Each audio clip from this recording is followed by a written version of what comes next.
আমরা আজকে ঘুরতে পারছি এক পুরাতন এক জমিদার বাড়ি। এটার বয়স কিরকম হবে ওই বিল্ডিং এর? বিল্ডিং এর বয়স তো শতকের নিয়ে বসে নেবে কাছাই। পুরাতন জমিদার বাড়ি নাকি? চলেন আমরা একটু ভিতরে ঘুরে দেখে আসি আসলে ভিতরের কি অবস্থা। যাওয়া যায়।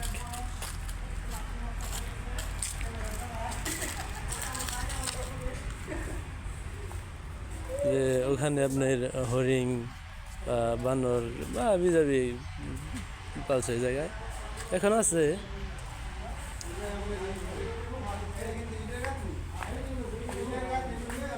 জায়গাটা বলে খুব ভয়ঙ্কর আর কি, তাই আমরা ঘুরতে আসছি।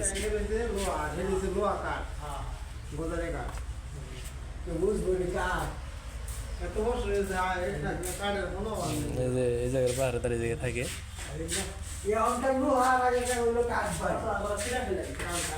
ঠিক আছে সবাই গান কালকে আনছি না। সবাই সেটা কেন কথা? এই যে আমরা আইছি পুরান জমিদার